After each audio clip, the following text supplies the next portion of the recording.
Our reading this morning is from Exodus 4, verses 1 to 17, and is entitled Signs for Moses. And Moses is continuing to question God about what God is asking of him. Moses answered, "What if they do not believe me or listen to me and say, 'The Lord did not appear to you'?" Then the Lord said to him, "What is that in your hand?" "A staff," he replied. The Lord said, "Throw it on the ground." Moses threw it on the ground, and it became a snake, and he ran from it. Then the Lord said to him, "Reach out your hand and take it by the tail." So Moses reached out and took hold of the snake, and it turned back into a staff in his hand. "This," said the Lord, "is so that they may believe that the Lord, the God of their fathers, the God of Abraham, the God of Isaac, and the God of Jacob, has appeared to you." Then the Lord said, "Put your hand inside your cloak." So Moses put his hand into the cloak, and when he took it out, the skin was leprous. It had become as white as snow. "Now put it back into your cloak," he said. So Moses put his hand back into his cloak, and when he took it out, it was restored like the rest of his flesh. Then the Lord said, "If they do not believe you or pay attention to the first sign, they may believe the second. But if they do not believe these two signs or listen to you, take some water from the Nile and pour it on the dry ground. The water you take from the river will become blood on the ground." Moses said to the Lord, "Pardon your servant, Lord. I have never been eloquent, neither in the past nor since you have spoken to your servant. I am slow of speech and tongue." The Lord said to him, "Who gave human beings their mouths? Who made them deaf or mute?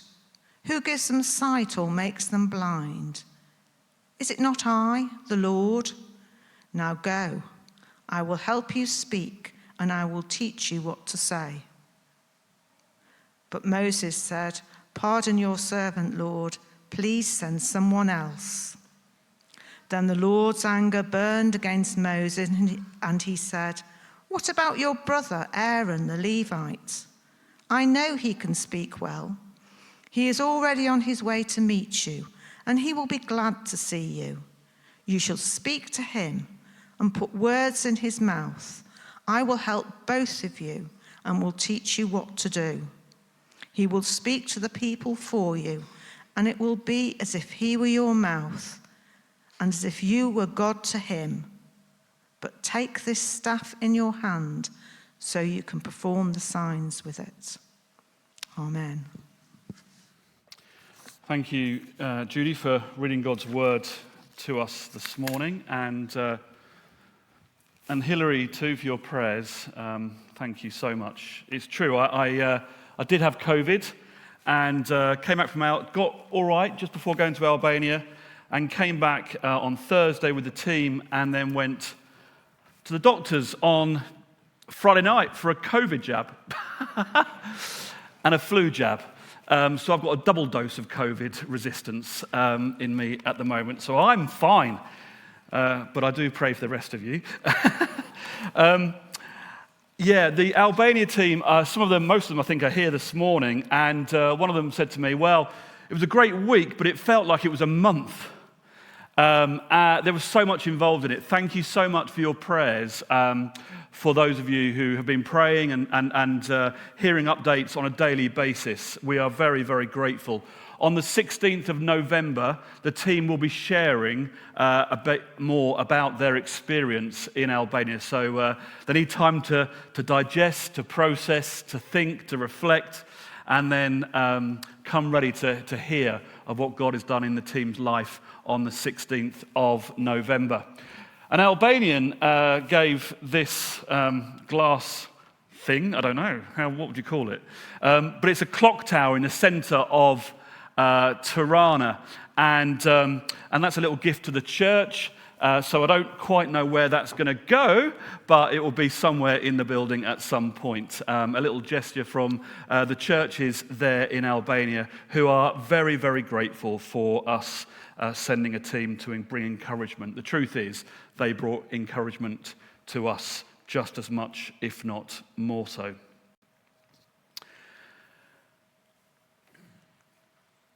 This passage that Judy read to us in Exodus is a passage that needs to know its context. Many of you know the story of Moses very well, but let's just take a step back from chapter 4 and go into chapter 1, 2, and 3. In chapter 1 in Exodus, there are rising tensions of national identity. The Israelites are a growing people, but they are living in Egypt. They migrated, hot topic here, to Egypt. And they became a people that were growing in number, growing in influence, and the Egyptians became worried. They felt like they were being overpowered by the Israelites. So the Egyptians said this in chapter 1, verse 9, "Come, we must deal shrewdly with the Israelites because they have become too numerous." What shrewdly meant was we must enslave the Israelites because they've become a little bit too powerful among us as a people.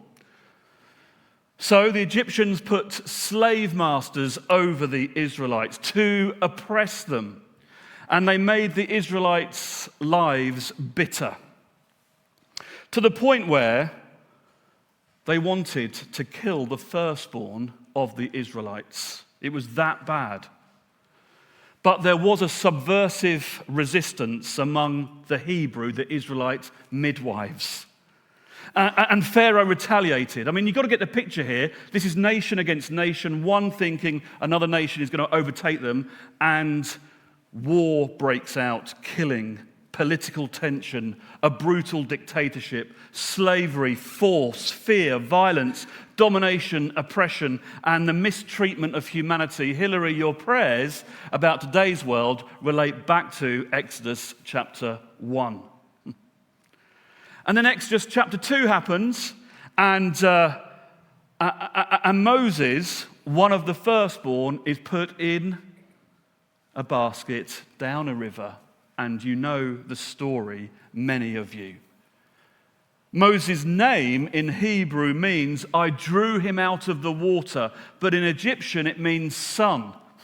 So Moses, the son, was drawn out of the water and picked up, well, by an Egyptian. Pharaoh's daughter, no less. Moses was drawn out of the water. His name means to be drawn out of the water. And Moses grew up within the Egyptian family, within the royalty, and had privilege and a great upbringing. But he was what missionaries call a third culture kid. His culture was not Egyptian and it was not Israelite. He didn't quite know who he was. He had this third other culture.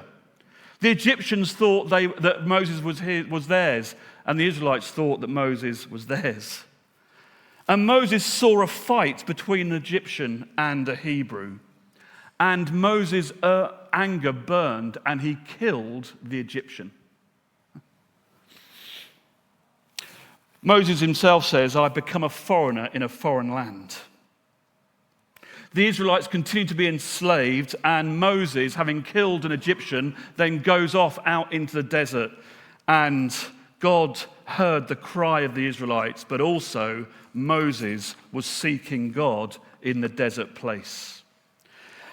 And then chapter 3 happens, and it's the most amazing moment of the burning bush. And Moses, who was brought up in royalty in Egypt, having killed an Egyptian, and the Israelites were oppressed, Moses, out in the desert, sees this burning bush, what's called a theophany, where God's presence is revealed in nature and God speaks. And it's holy ground, and Moses has to take off his shoes, and it's the most intimate moment. Verse 5 of chapter 3 says, "Do not come any closer, Moses, take off your sandals, it is holy ground."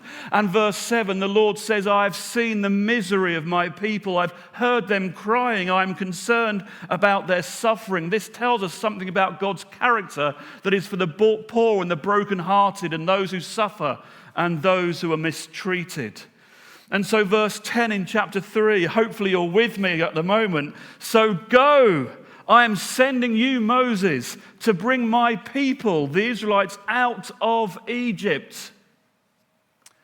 And before we get to chapter 4, in chapter 3, verse 11, is the first sign of hesitation. It's Moses' low view of self.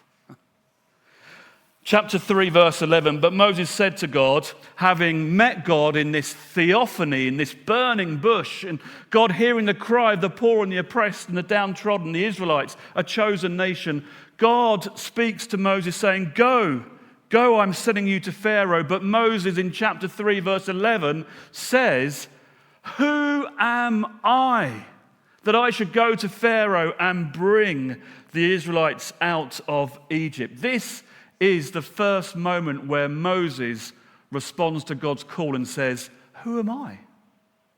I am woefully inadequate. I've got no confidence in who I am."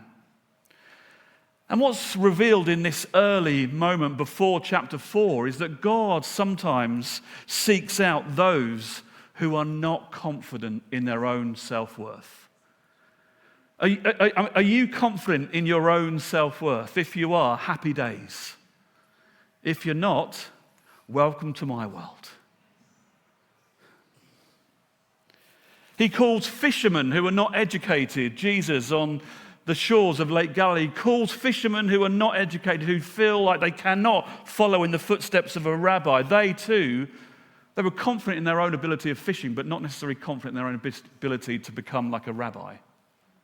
Or women who were seen as second-class citizens in society in the day were called by Jesus to follow him, but they may have too felt inadequate.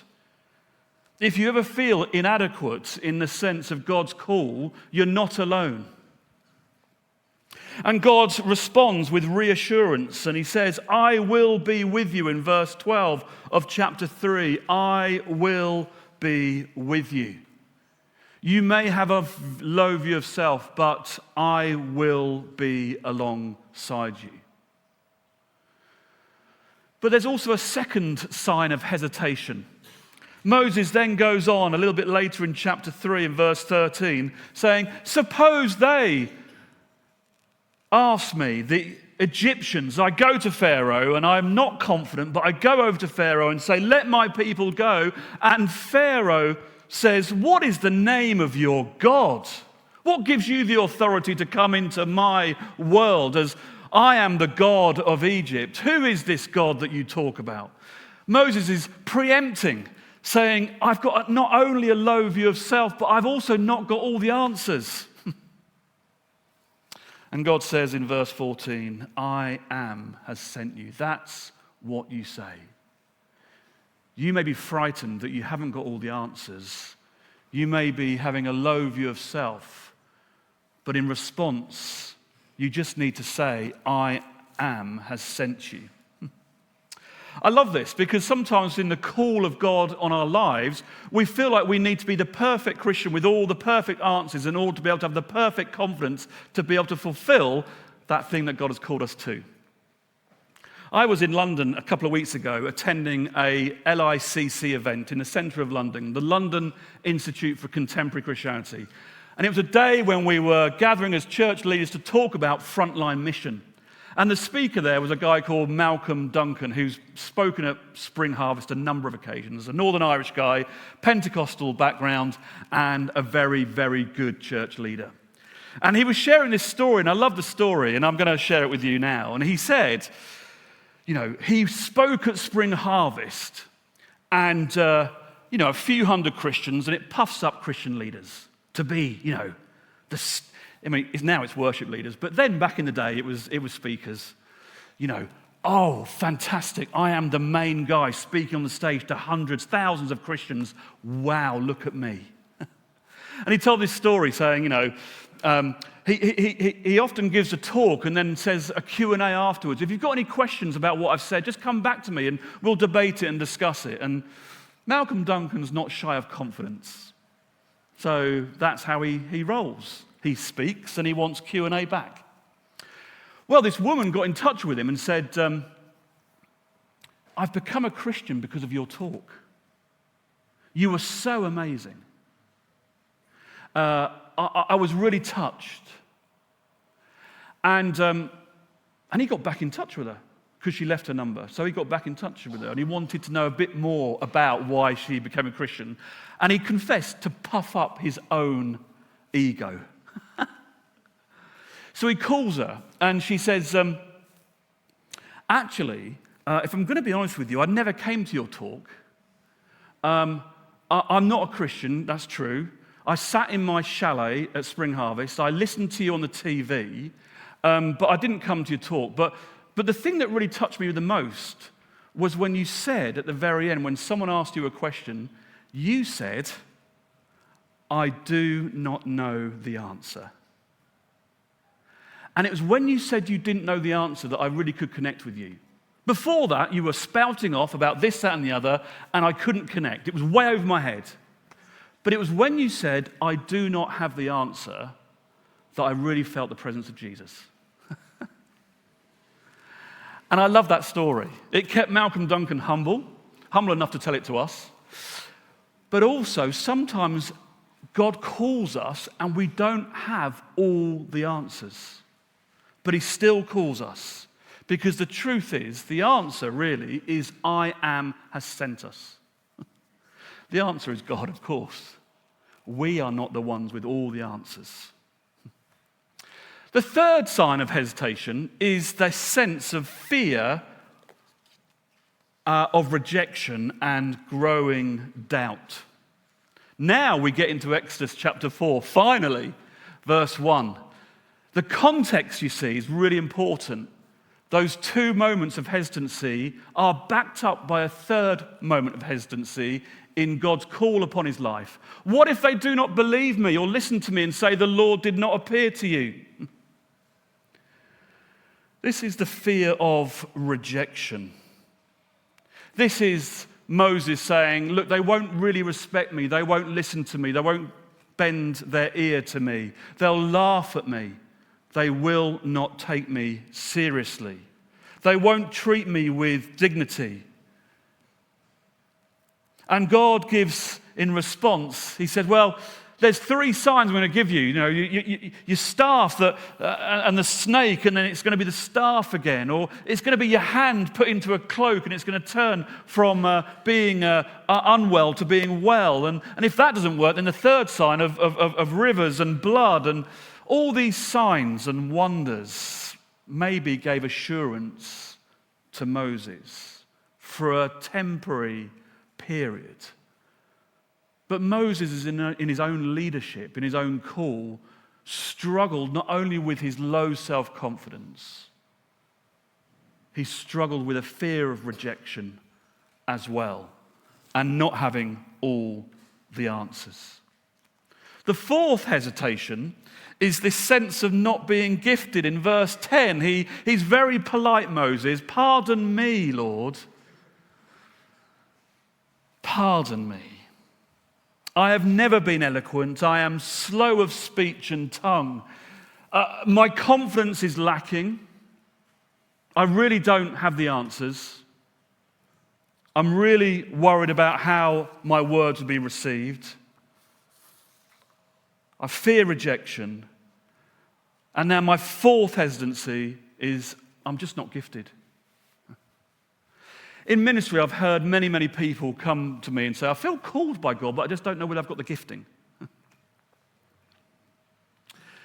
God is interested in gifting, and we are eager to find out how we are gifted, but far more importantly is obedience and character. Far more importantly. obedience and character. I've never been eloquent. I don't feel equipped. And God's response in verse 11 is a response of provision. Jehovah Jovah. I will give, I will provide. Your excuse of not being good with words is not enough.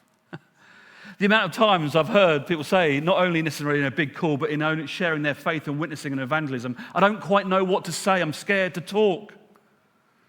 And I hear the words of Moses, I'm not gifted enough with how to speak. And God provides. It doesn't worry God, but it did worry Moses. So the fifth sign of hesitancy, and the last one, and he thinks he's going to get away with it with God here, I'm not confident, I'm not gifted, I don't have all the answers, I can't speak very well, so finally, don't send me. Send someone else. More hesitation. More hesitation. If you were to Google hesitation in AI or whatever else, it would come up with all sorts of things. Hesitation comes about because of the psychological aspect of fear. A fear of failure, a fear of rejection, a fear of being unknown, or a fear of just having nothing. A lack of confidence or a desire for perfectionism and not being able to meet other people's expectations, an anxiety that grows. Hesitation may come about because of a lack of clarity about goals or being overstressed or a desire to remain in a comfort zone. And God was calling Moses out of a comfort zone. There are all sorts of ways in which our hesitancy towards God's call can come about. It goes on further to say that there may be a paralysis of overthinking to the point where the hesitation overtakes any sense of obedience. And in response to all of this, God, in his character, turns from impatience, if I could put it that way, to anger. The Lord's anger burned against Moses, and he relented and gave Moses a companion. God was basically saying, Moses, you're enough, but then he just says, no, you need, I will relent to what your 5 areas of hesitation are, and I will provide a companion. I will help both of you speak. I will teach you what to do. God equips the hesitant. God is the one who provides. Now, I say all that, and you may think, well, where's the application? You may not be called to liberate a nation before Pharaoh. You may not have the influence or the political power to change the course of a nation. But in your own everyday lives, in family, in community, in work, in church, God is speaking to you. God is speaking to us, I think, quite regularly, often. But sometimes we struggle to hear and to listen, and we put up all sorts of barriers. And this morning, as well as last week with Chris and speaking about Abraham and God calling people of all ages, the fact is God is calling you and I.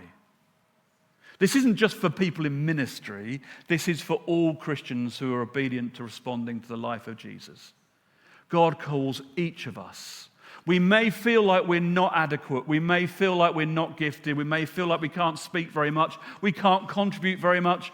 And we may have low self-esteem and low self-confidence. I think there may have been 1 or 2 people on our Albania trip who may have felt that. But this morning is a reminder that God's call on your life is present. The question is, are we obedient? It may have to begin by being honest with someone else and saying, I don't feel very confident. I don't have all the answers. I don't seem to compare well to others. It may start this morning with a polite response to say, "Pardon your servant, Lord. I need to come forward for prayer. I need to speak to someone. I feel God speaking, but I'm not sure I'm certain about it." If you have this morning a low view of self, I did say welcome to my world. It's not weakness to have a low view of self, but at the same time, it's not God's desire. It's a place of vulnerability, which is okay because that's where God does his best work. You may not feel like you have all the answers, I don't quite know how to share the gospel with someone else. I don't quite know how to share a kind word of encouragement to someone else. I've never really done it before. I don't quite know how to speak truth into someone else's life in a way that they can hear and listen to well. I may not have all the answers to life's great questions, and life is a mystery, and I can't make sense of it all. But sometimes, if I'm really honest with someone else, a friend or a neighbor, a family person, and say, actually, by the grace of God, go I, because I don't have all the answers, that just might connect with them more than lording it over with the answer. Humility. There may be a fear of rejection. You may feel like you're being rejected by people around you for whatever reason. Or that critical, cynical spirit saying in your head, "I'm not good enough. I'm not strong enough. I'm not a perfect enough Christian." There's a real sense of a fear that can easily capture the Christian walk. Moses teaches us through the love of God to overcome this. That not being gifted enough, I don't feel I can contribute to this church or to a mission or whatever else it may be. God says it doesn't begin with gifting, it begins with character and obedience. Or maybe, and many of us as Christians are like this, a really unhealthy comparison to those we sit alongside. They're better than I am. No, you are God's gift. So the question is, what is God calling you to as a step of faith that will bring liberation to others, that they may know the love of Jesus in their lives? That's what our call is. Can we respond? Even though we're freezing this morning, can we respond to that? We're going to sing "Come to the Altar" this morning. Come to the altar. Which is another way of saying come and receive the presence of the Holy Spirit. It may be a stretch too far to think about calling to do something. Maybe you just want to open yourself up to God this morning and say, I've got a low view of self and I just need to know the presence of Jesus in my life again. All these questions that Moses raised are questions that relate to us, whatever we're called to. But I will just say this. If you are called into full-time Christian ministry, and that's a really rubbish phrase because we're all called into full-time Christian ministry. But if you're called in a specific way this morning, I don't want to miss this opportunity. If someone feels the call of God in their lives to sacrifice in order to serve, then please speak to me or Alison or someone else because we want to offer that call. You know, there are so many more Baptist churches out there that need ministers. There's not many ministers, there's a load of churches that need ministers. Or it may be mission, you're called into mission of some kind, short or long term. If you are sensing God's call today, I just want to open up that opportunity. Please don't let it pass you by. Whatever your age, whatever your background, whether you have a low view of self, whether you feel gifted or worried, please speak to us.